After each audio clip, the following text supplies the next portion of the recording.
In at number 10, we have the Spino, and this is a creature which I think is an extremely underrated one, and it often gets forgotten about in most lists of some great Ark Carnivores. And I know this isn't a great Ark Carnivores list, this is the best late game island tames. Doesn't also mean that they have to be tamed in the late game. I am slightly twisting the definitions around a bit, but there's only really one creature which kind of falls into that slot, because it's technically really a mid-game creature.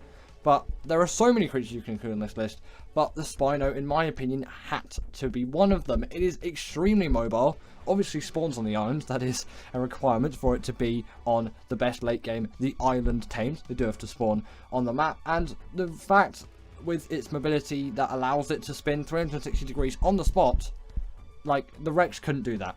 Like, nothing could make the Rex do that. And also, they're really great in the water as well, and they have the hydration buff. And someone said recently that I accidentally said the Spinos had the bleed ability. If I ever said that, I am sorry, I didn't mean it. They do not have the bleed ability, but Rexes don't have the bleed ability either, so, you know. And actually, overall, these things do a little bit more damage than Rexes. And back in the day, like 2016, 2015 Ark, they were seen as more powerful than Rexes. Like, the Spino was just a bigger, more powerful carnivore, whereas the Rexes kind of taken all of the scene nowadays, and these things are pretty much forgotten about. And they can even go on their hind legs too. That was part of the TLC update that they had at some point, allowing them to deal even more damage. And they're really great carnivores, so I simply had to include them on this list, and I really hope that you agree with me on this one. Next up, we've got the Giga, and since this is an extinction, I can't put these things so high on the list, as for the islands, you simply don't need this kind of creature, but I have to put it on here. Come on, the best late games of the island in terms of tames, the Giga, the Tiny Tim, has to be on here. It's an absolute beast, packing loads of damage. But the reason why I say you don't need it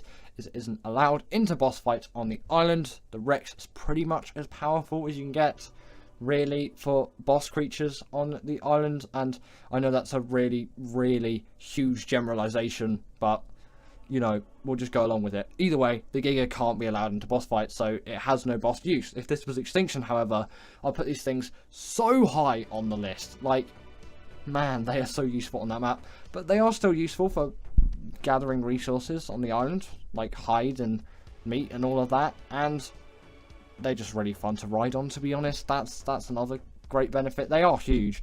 The only real downsides being their terrible stamina and their rage meter, so it kind of gives them a percentage of their own health, so they don't technically have their true amount of health. Still, I had to include it on the list. Come on, it is the Giga. Next up, following the huge carnivore trend, we have the Kentaurus, and this is kind of here for a similar reason. It's a big carnivore that deals a hell of a lot of damage, and it spawns where the Giga would spawn. And it's essentially just the Giga, but a little bit better in my eyes, so that's why it's slightly better on the list. It comes in at the number 8 spot instead of the number 9 spot. But the overall premise of the creature is pretty much the same. Again, big carnivore, deals loads of damage. It does all the same stuff. Yes, it has a blood rage, which allows it to do more damage than the Giga when full, and it doesn't have a rage meter, so it has its full health rather than the percentage of its health. And on top of that, its stamina isn't the most atrocious thing you've ever seen. They are pretty much the same thing, and I'm demonstrating its stamina leveling here, which isn't awful, but don't do that. Don't put all your levels into stamina on this thing. That is not what you want to be doing with this creature. Honestly, don't go near the stamina stat. Just leave it as it is. It is alright. It is fine. It is so much better than the Gigas. But if you really need it, get a stamina mutation. And although I would advise you tame one of these things on Ragnarok, they can still be tamed on the island. I do have a taming guide video if you want to check that out. If I remember, there'll be a card at the top of the video. If not, there'll be nothing. Right, in at number 7, we have got the Rhogatha, and I had to put this thing here. Come on, this thing can literally pick up Rexes. It does have to be warranted as one of the best late game the island creatures. And what a late game creature this is. Honestly, it's absurd, like its tameth and all of that. It only spawns on the islands under Lost Island, actually. And in normal, I'm still going to call it normal Ark, really, because ASA hasn't normalized itself in the Ark community. It's pretty much half and half, I think, at the moment, if the numbers are to be right, because ASA, frankly, is too expensive, and on most things, it doesn't run very well. On the consoles, though, if you do get ASA on a console, you'll be fine with it. It will be a perfect experience for that console, and it will work. But on PC, I'm literally buying a 3090, which at the time of me recording this video is a £650 used card, let alone its price new, just to play a dinosaur game. But thanks to you guys, all of you watching these videos out there, I've actually been able to afford a card like that for my own personal rig. Currently, I still have the 2060 Super in it, but soon, in about, should be maybe 2 weeks from now, I'll have a 3090 in this thing, and then going on later in the year, I'm going to go for a 3950X and get some more RAM, because 16 gigs isn't really enough anymore, especially for ASA. It does actually recommend 32 gigs of the stuff. Also, if you noticed here, I've been, with the B-roll, I should have said, sorry, cancel my last point there, I've got technology stuff in my mind. Either way, the B-roll there has been showing you how to tame one, which is from my video of how to tame one. Again, if I remember, I will leave a card. If not, there won't be a card there, and you just have to look up Rhogatha. But the tame method for the Rhogatha is pretty much an exact copy of the Reaper taming method, so if you know that, then you'll be fine. But there's just a couple of extra steps. But it's not too complicated, but definitely is a late game tame, because you're going to need a lot of resources for it, especially if you want 100% effectiveness. Next up, we've got the Rannis, and this creature is one of those tames where I just, like, I don't feel right if I have not tamed this thing on the island, and it's so essential for any kind of boss fights. I had to put it on this list. It has to be here, okay? This is the Rannis. It gives that buff to all of your creatures with the Courage Roar in the boss fight, and paired with a Daedon, it really does work. Although, I found the Daedon isn't the most essential nowadays, and actually I have done quite a few things without the Daedon. I've just paid more attention and put my health into my Rexes or whatever boss creature I'm using. I admit a Daedon is helpful, so that is why I'm giving it a small mention here, although it is not making this list of the best late game Ark Tames. And actually, towards the late game, it does become a lot more boss orientated, and you'll see that with the next 4 or so creatures. But actually, the creature in at number 1 is not boss orientated at all, and I wonder if you can guess it. If you do guess it before the number 1 slot, then put a time pin down from when you actually guessed what that creature is. Right, now in at number 5 is the Baryonyx. Almost couldn't say 5 there. And luckily, now we have got all my personal life out of the way and all my tech life out of the way, we can now focus more on the dinosaurs, as I'm sure you don't need a full lecture right now on my life story. Either way, the Baryonyx is a pretty easy tame for it to be making this list, and it is the second easiest, I would say, on the list. The creature in at number 1, I'm going to give you another clue there, is... No, it is the easiest tame. The second easiest tame is at number 1. It's a very simple knockout tame, spawns in the swamp biome. I think you can find it in some other places as well. Definitely can, not just in the swamp biome, but if you really want to guarantee finding one, just head there. Make sure to avoid swamp fever. Either way, they're the best caving creature on the island, which is why I put them in this list. And they have a right click spin attack, which can stun creatures up to the size of a Megalodon, which makes them pretty useful for underwater caves as well. And I know you can use Sarcos and Basilos and all of that, but for me, the Barry does everything, and that is why I use it. Apart from the artifacts of the Skylords, that cave is far too tiny for pretty much any creature to fit in, unless you have a dung beetle for caving for some reason. Next up, we've got the Mega Ethereal, and this is here for the chitin gathering, but mainly because of its insanity against the Broodmother boss fight on the island, and obviously that is why it has made the list, and that is why it is here. It is the best creature on the island for defeating the Broodmother, as it sort of gets a rage buff, you could kind of call it. Not in the case of what the Giga has, or... It's very similar to the Carcharodontosaurus's Blood Rage, although doesn't really involve blood, and a sort of alpha buff glow to it, and essentially once it's killed an insect, it will deal absurd damage to just everything, and I think there's a 500 second time or something like that. But considering the Broodmother constantly spawns spider minions at you, pretty stupid of it, I know, they will constantly replenish that buff, so that buff will always be active, and in the presence of a duty buffing them even further, you can have yourself a pretty insane army against insects, as I think it gives them damage, and then obviously some damage reduction on top of that as well. And again, you're going to get a lot of chitin from that Broodmother boss fight, so I guess if you want loads of chitin instead of going to the insect cave, just do the Gamma Broodmother a lot, or you can do the Alpha Broodmother or the Beta one. It doesn't really matter. Any Broodmother stage will work perfectly with this thing. No issues at all. They are the go-to for the Broodmother, which is obviously why I've had to put them on this list. And in a second, you'll see what that buff looks like, and you know, maybe you can see what I mean by it looks alpha buff like. In at number 3, we have the Theory, and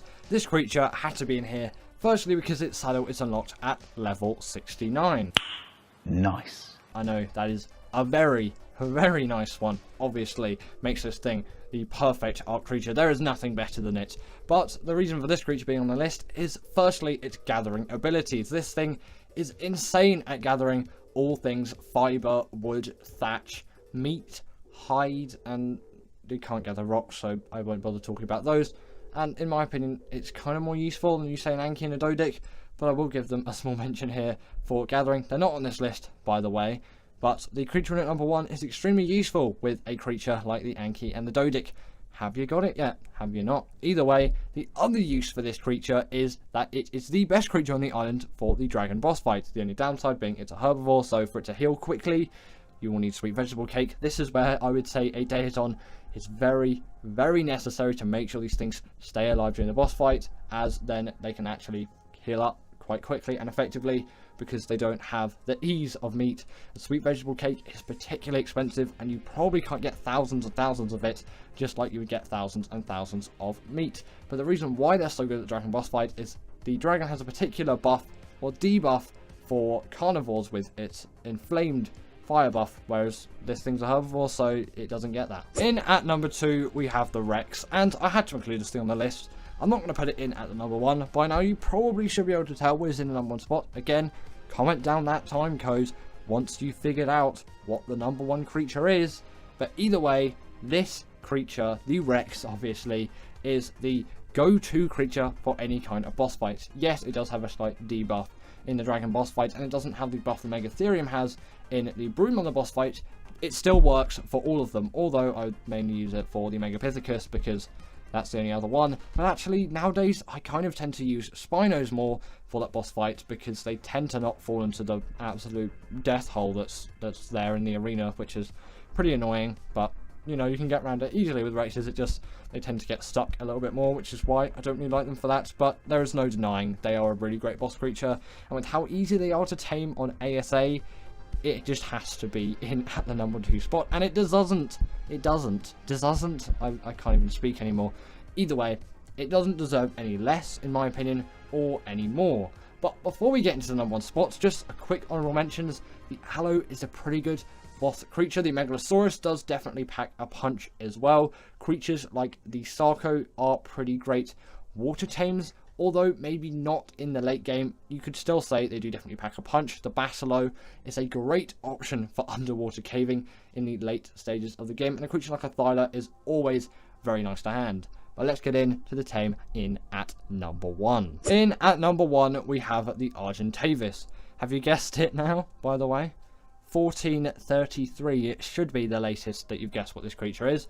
Either way, this, in my opinion, is the best Ark late game tame for the island. It is just such a useful flyer for traveling from A to B. With Cryopod, you can travel with any creatures which you want, and it's always my go-to flyer. And if flyer speed leveling was still a thing, then maybe I would go for a Quetz, but they are so slow, and also I still prefer the RG in a lot of ways. Although it can't pick up as much as a Quetzal, it is faster than the Quetzal, and it has weight reduction on many resources like metal, crystal, and obsidian, making it a go-to for all of that metal farming. And metal is an essential resource in Ark Ready.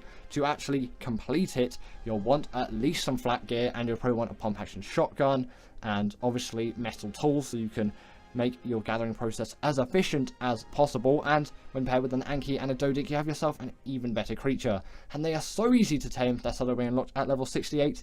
Yes, just one off the perfect level. At least I'm pretty sure it's 68. It's either 68 or 62. It is somewhere in the 60 range, but before level 69, obviously. But yes, in my opinion, the RG is the best. Its saddle also acts as a portable smithy, and it has a really nice regen buff too. You really can't live on the island without an RG, in my opinion. Now, of course, we must shout out our Patreons, Ekaterina Pechkova and Karina Thorne, who are our paid Patreon members at the moment. Thank you for all your support. I really appreciate everyone on this list. Everyone else is, of course, free members. Thanks for the support, though.